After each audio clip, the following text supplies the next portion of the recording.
1절에서 4절입니다.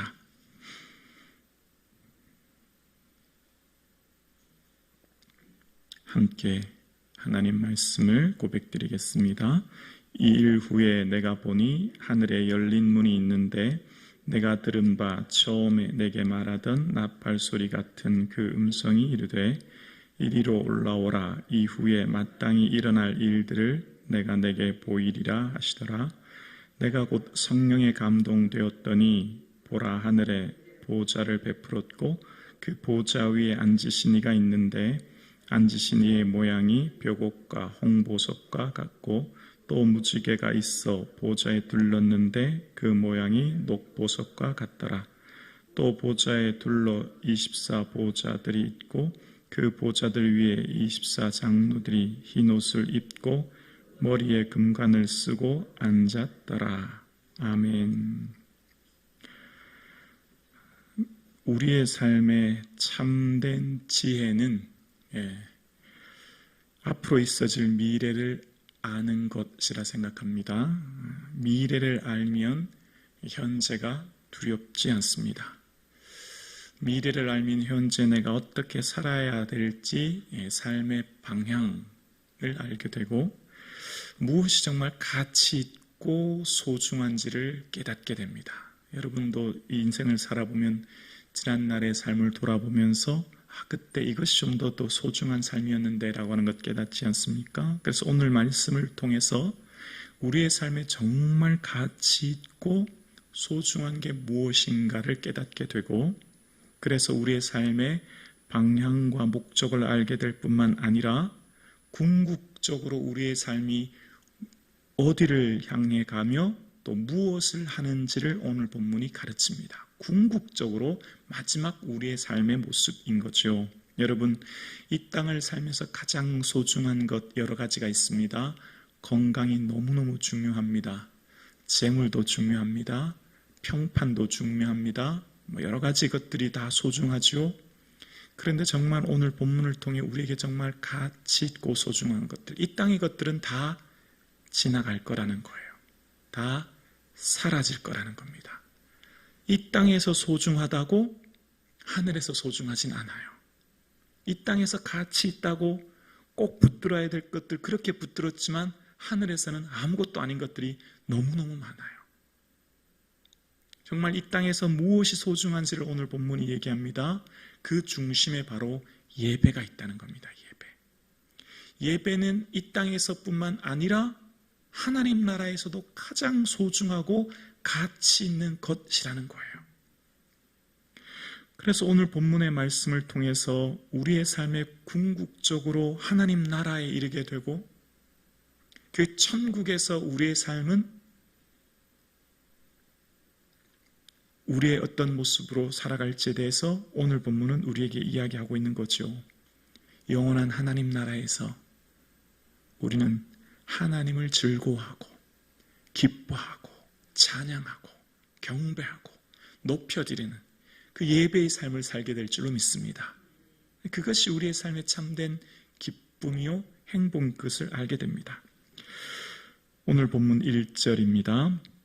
이 일 후에로 시작합니다. 이 일은 뭐였죠? 지난 시간에 3장까지 7교회들에 대해서 성령님께서 말씀해 주시는 것을 이야기하죠. 7이라고 하는 것은 완전수이고 7교회는 이 땅에 있는 모든 교회들을 다 통칭해서 하는 말이죠. 그러니까 이 땅에 있는 모든 교회들이 약하고 부족한 것도 있고 또 책망받은 것도 있고 칭찬받은 것도 있지만 이 땅의 모든 교회는 하나님이 통치하고 다스리시며 하나님이 너무너무 소중하게 여기시는 것이 교회라는 거예요.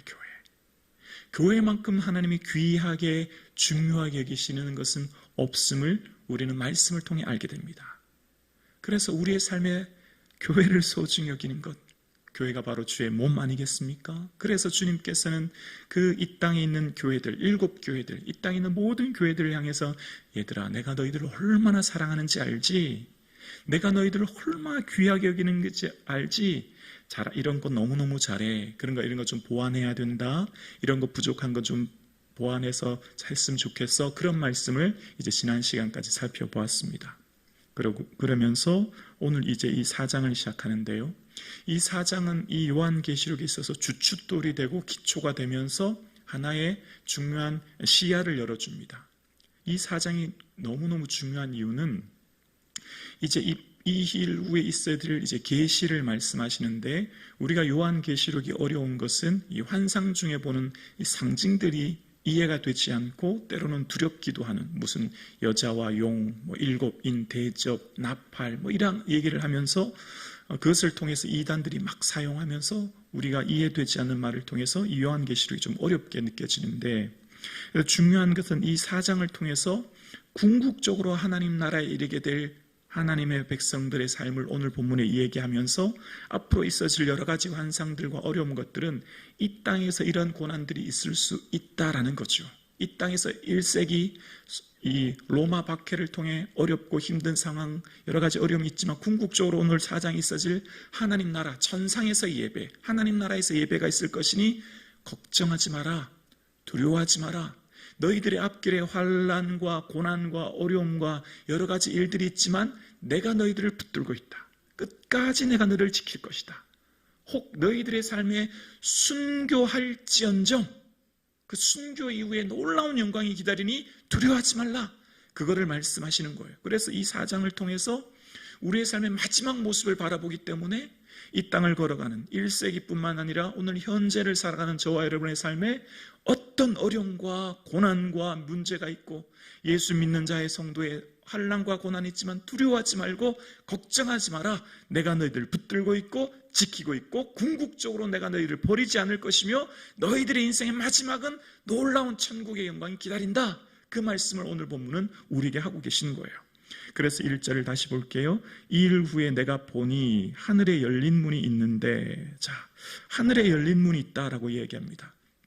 이단들이 잘 쓰는 표현입니다. 열린 문이 우리 교회다. 우리에게 와야 구원받는다. 여기 외에는 구원이 없다. 천국 가려면 무조건 이 말씀 들어야 되고 우리의 가르침을 들어야 된다. 이런 표현을 쓰는데, 요한계시록은 이제 1세기 박해받는 유대 공동체 교회를 향해 쓴 편지이죠. 그 유대 공동체를 향해서 지금 어떤 상황이죠? 황제 숭배를 통해서 거부하고 박해와 환난을 받고 있는 유대인들에게 쓰는 편지예요. 그래서 유대인들이 알아들을 수 있는 내부 언어로 이 편지를 썼기 때문에 이 편지는 구약을 기초로 쓴 겁니다. 구약의 말씀을 기초로 신약의 요한계시록을 썼기 때문에 신약의 요한계시록은 많은 부분이 구약을 기초로 하고 있어요. 지난 시간에 인자와 같은 이라고 하는 표현은 다니엘서를 인용했듯이 오늘 하늘에 열린 문이라는 표현은 에스겔서를 인용해서 표현하는 겁니다. 에스겔서 1장 1절을 보면 에스겔서 1장 1절에 30째 해 넷째 달 초닷새에 내가 그발 강가 사로잡힌 자 중에 있을 때에 하늘이 열리며, 보이십니까? 하늘이 열리며 하느님의 모습이 내게 보이니 라고 기록합니다.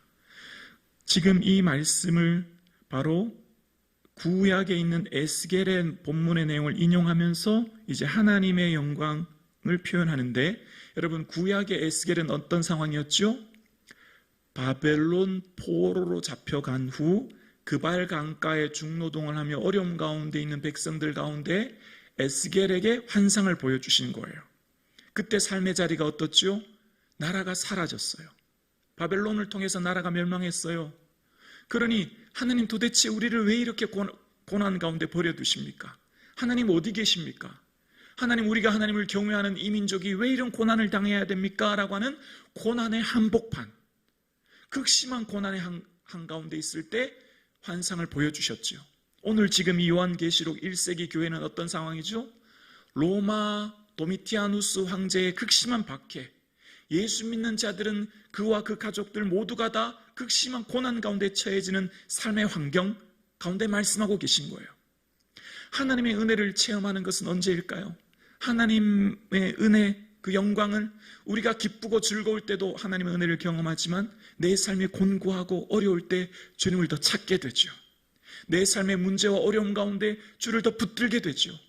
주의 앞에 엎드리게 되죠. 부르짖게 되죠. 그때 하나님의 영광의 은혜가 열리게 되는 것처럼 우리의 삶이 고난이 우리의 삶을 힘들게 하고 어렵게 하지만 그 고난의 때가 은혜의 때인 줄로 믿습니다. 고난의 때 하나님이 말씀하시고 고난의 때 우리에게 용기를 주시고 고난의 때 우리가 하나님 살아계심을 말씀하시는 거예요. 그러니까 바벨론의 포로로 되었을 때에도 걱정하지 마라. 내가 너희들 붙들고 있다. 1세기 도미티아누스 황제의 박해 때에도 걱정하지 마라. 내가 너희들 붙들고 있다. 오늘 예배드리시는 저와 여러분의 삶 가운데서도 걱정하지 마라. 내가 너와 너희 자녀들 붙들고 있다. 아멘이십니까? 아멘입니다. 고난과 박해와 환난 가운데 하늘에 열린 문이 열릴 때 고난과 어려움의 극심한 상황 가운데 문이 열렸죠. 에스겔서 2장 3절에 보면 고난 가운데 하나님이 그런 말씀을 하세요. 내게 이르시되 인자야 내가 너를 이스라엘 자손 곧 패역한 백성 나를 배반한 자에게 보내노니 그들과 그 조상들이 내게 범죄하여 오늘까지 이르렀나니. 하나님의 환상을 보고 하늘에 문이 열린 후에 어떤 일이 있냐면 사명을 주시는 거예요. 하나님의 보내심을 받습니다. 이것은 에스겔뿐만 아니라 이사야서도 마찬가지예요. 우시야 왕이 죽던 해에 하늘에 들린 보좌 앞에 있었던 하나님의 영광을 본 이 이사야에게서도 내가 누구를 보내며 탄식하는 자 앞에 하나님 내가 여기 있나이다 고백하고 보내심을 받습니다. 그래 그 보내심을 받는 사람들, 그 사명자들은 하나님의 영광을 체험한 자들은 하나님의 보내심을 받는데 그 보내심을 받는 길이 고난의 길이에요. 선지자의 길은 다 박해와 고난의 길이었습니다. 이 이사야서나 에스겔서를 보면 이 에스겔서 2장 5절에도 그들은 패역한 족속이라 그들이 듣든지 아니 듣든지 그들 가운데 선지자가 있으면 알게 할지라. 듣든지 아니 듣든지 안 듣는다는 겁니다. 네가 가서 말해도 그들이 잘 듣지 않을 거라는 거예요. 이사야도 마찬가지예요. 귀가 있으나 듣지 못한다는 겁니다. 교회의 말을 오늘날 시대도 듣지 않을 거라는 거예요. 예수님 하나님 나라가 있다는 것을 복음을 전하지만 그들이 듣지 않지만 듣지 않아도 어떻게 해요? 전해야 된다는 겁니다. 하나님 나라가 있음을 듣지 않는 이 시대에 그래도 선포해야 된다는 거죠. 오늘 본문의 말씀도 마찬가지예요. 요한의 이 반모섬에서 유배지에서 고난과 박해 가운데 있는 성도들에게 편지합니다. 너희들의 삶에 예수 믿는 것으로 인하여 박해받고 예수 복음 전하다가 박해받지만 그래도 복음을 전해야 되고 그래도 하나님 나라를 선포해야 되고 그래도 예수 그리스도를 선포해야 된다는 겁니다. 왜죠? 이 땅에서 가장 소중한 것 한마디로 요약하면 예수 그리스도이기 때문입니다. 예수 그리스도가 생명이요 예수 그리스도가 그래서 베드로는 금보다 더 귀한 믿음이라는 거예요. 이 땅에 예수보다 더 귀한 것은 없고 여기에 생명이 있고 여기에 진리이기 때문에 다른 건 다 없어지고 사라질 것인데 이것 붙드는 것 너희의 삶을 붙들 뿐만 아니라 전해야 된다는 것을 이야기하고 있는 거죠. 그러면서 1절에 말합니다.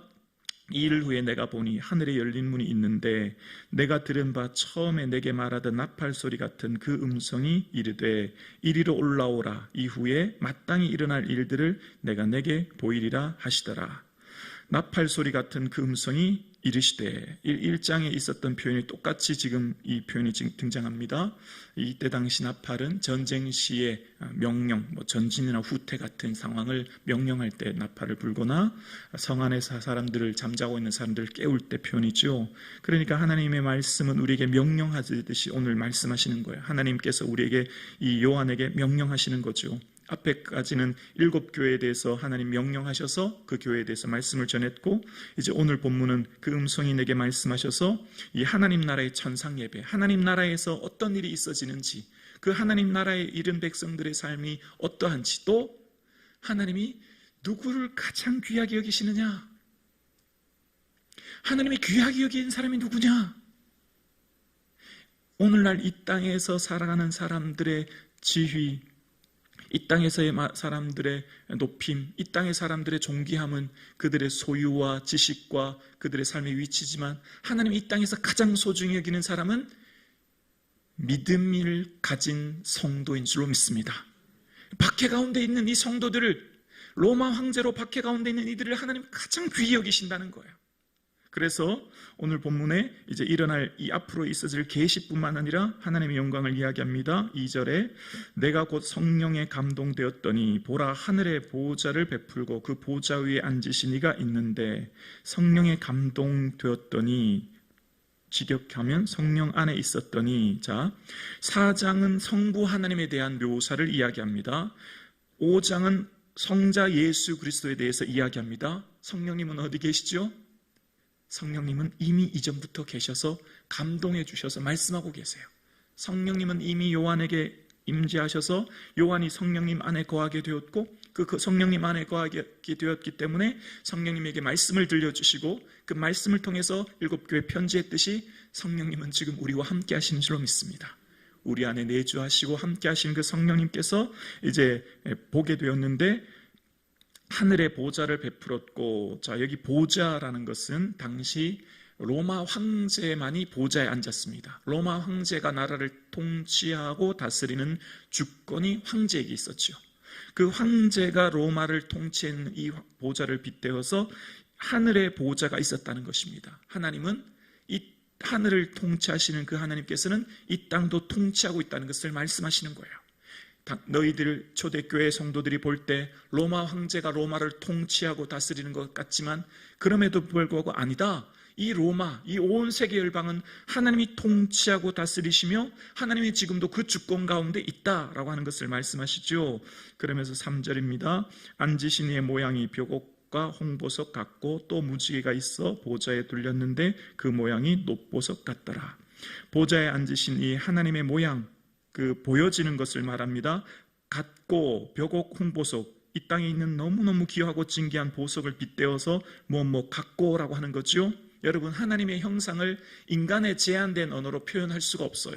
이 땅에 있는 것으로 하나님의 표현을, 하나님을 대비해서 말할 수 있는, 비유할 수 있는 게 없어요. 그래서 같고 같다라는 말밖에 하지 못하죠. 이 땅에 너무너무 값지고 귀한 것들이 보석 아닙니까? 그것을 빗대어서 이야기하는 거죠. 그 하나님의 영광의 모습이 이 땅에서 작지만 너무나 소중히 여기는, 가장 귀하게 여기는 백옥과 홍보석 같은, 붉은빛의 백옥과 진홍빛의 홍보석 같은 너무나 귀한 것에 빗대어서 설명합니다. 그리고 그 보좌에 있어 무지개가 있어 보좌에 둘렸는데 그 모양이 높보석 같더라. 이것도 같다라는 표현이죠.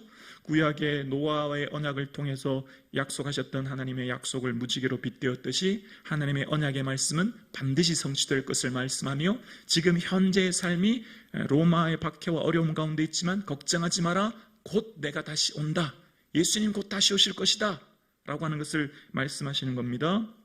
4절입니다. 또 보좌에 둘러 24보좌들이 있고 그 보좌들 위에 24장로들이 흰옷을 입고 머리에 금관을 쓰고 앉았더라. 24보좌의 24장로들, 24장로는 구약의 12족속과 신약의 12사도를 합한 성도들, 그러니까 믿음을 지킨 성도를 표현하는 겁니다. 믿음을 지키다가 순교하고, 믿음을 지키다가 박해받고, 믿음을 지키다가 어려움을 겪었던 그들에게는 뭐가 기다리고 있냐면 흰 옷을 입고 머리에 금관을 쓰고 결국 주의 보좌에 둘러 앉게 될 것을 이야기하시면서, 흰 옷은 거룩함을, 금관은 통치를 말씀하시면서 그날의 궁극적으로 지금은 비록 세상의 천대와 멸시와 고난과 박해를 받는 1세기 그리스도인들, 그때 당시 1세기 그리스도인들은 냉대와 차별을 받고 사람들에 의해서 비참한 삶을 살았지만 하나님은 가장 귀히 여기시는 분이 바로 그들이었다는 거예요. 왜죠? 그들에게 믿음이 있었기 때문입니다. 믿음 있는 성도를 하나님 가장 귀히 여기시며 그들은 궁극적으로 하나님 나라에서 흰 옷을 입고 금관을 쓰는 하나님의 존귀 여기는 자들로 앉게 될 것을 말씀하시는 거예요. 오늘 예배 드리시는 저와 여러분, 금보다 더 귀한 믿음 붙들 수 있기를 주 이름으로 축원합니다. 그 예배의 삶을 살 수 있기를 축원합니다. 예배의 중심에는 하나님을 모시는 거예요. 그 보좌, 오늘 모든 포커스는 보좌에 가 있죠. 오늘 설명의 모든 핵심은 보좌에 가 있고 그 보좌에 앉으시는 하나님이십니다. 예배의 중심은 하나님이시고 우리 인생의 중심이 하나님이 되어 하나님을 모시고 오늘도 동행하는 이 하루 되기를 주님의 이름으로 축원합니다.